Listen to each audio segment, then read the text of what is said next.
Sa malayong baryo ng San Isidro, kilala si Pedro bilang pinakamahusay na sabungero sa kanilang lugar. Walang tatalo sa kanyang mga panabong, at ang kanyang tandang na sikbulik ay laging nagwawagi sa lahat ng laban.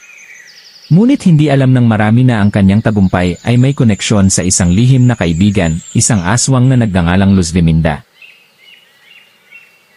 Isang madilim na gabi, habang papauwi si Pedro galing sa sabungan, may narinig siyang mahinang pagtangis sa gitna ng kagubatan. Sumunod siya sa tinig at natagpuan niya ang isang babaeng sugatan at nanghihina. Kahit takot siya sa mga kwento tungkol sa mga aswang, naawa si Pedro at tinulungan niya ang babae. Dinala niya ito sa kubo niya at ginamot ang mga sugat nito. Bago mag-umaga, nagising ang babae at nagpakilalang siya si Luz Viminda. Nagpasalamat ito at ipinagtapat ang tunay niyang anyo, isang aswang na nagtatago mula sa kanyang mga kauri dahil ayaw niyang manakit ng tao.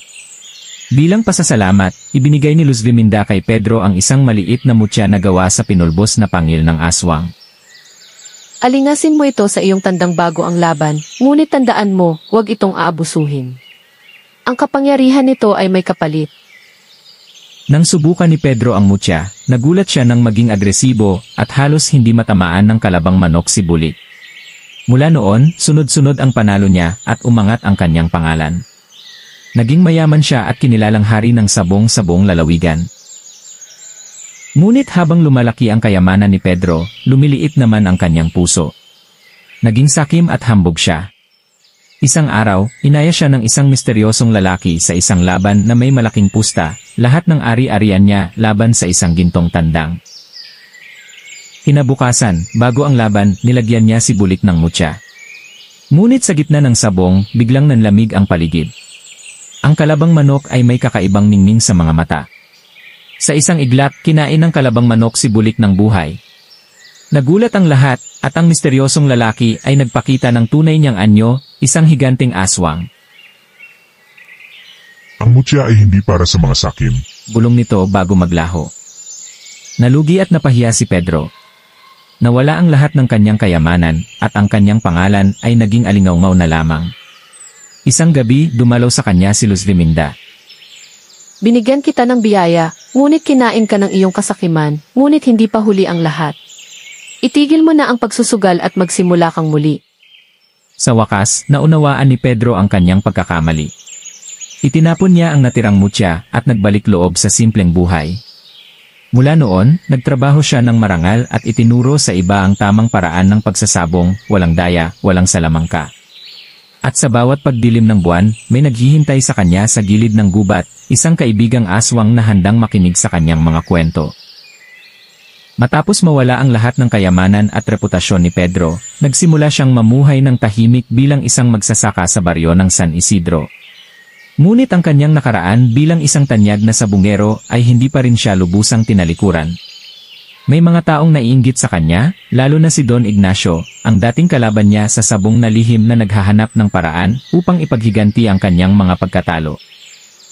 Isang araw, habang nagtatanim si Pedro sa bukid, may nagpadala ng isang liham sa kanya.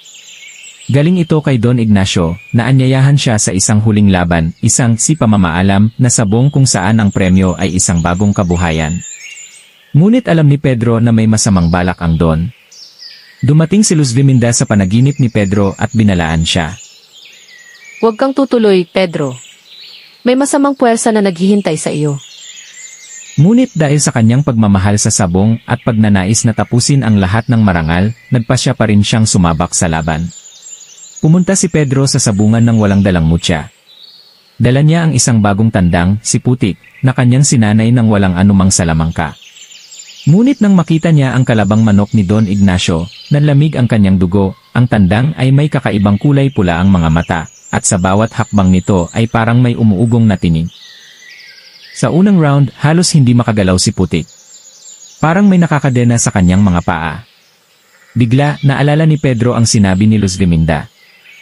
Ang mga aswang ay hindi lamang nagkukubli sa anyong tao, kung minsan, ginagamit nila ang mga hayop upang makapaghiganti. Nang matapos ang laban, lumapit si Don Ignacio kay Pedro at mumisi. Alam mo ba kung bakit natalo ka? Dahil ang tandang ko ay pinanday ng isang mas makapangyarihan kaysa sa iyong mutya. Biglang nagbago ang anyo ng Don, ang kanyang balat ay naging maitim at ang mga kuko niya ay humaba. Siya pala ay isang mandurugo, isang uri ng aswang na nakikipagpakalat ng lagim sa pamamagitan ng pagsasabong. Ang layunin niya, patayin si Pedro at kunin ang natitirang kapangyarihan ng mutya na itinapon nito. Nang salakayin ni Don Ignacio si Pedro, biglang dumating si Luz Liminda, handa na sa kanyang tunay na anyo. Naglaban ng dalawang aswang, at sa gitna ng kanilang away, nasira ang sabungan at natakot ang mga tao. Gamit ang huling piraso ng mutya na itinago ni Pedro bilang agimat, pinagsama nila ni Luz Liminda ang kanilang lakas upang talunin si Don Ignacio. Sa huling sandali, kinain ni Luz Liminda ang kaluluwa ng mandurugo, at ang katawan nito ay naging alikabok.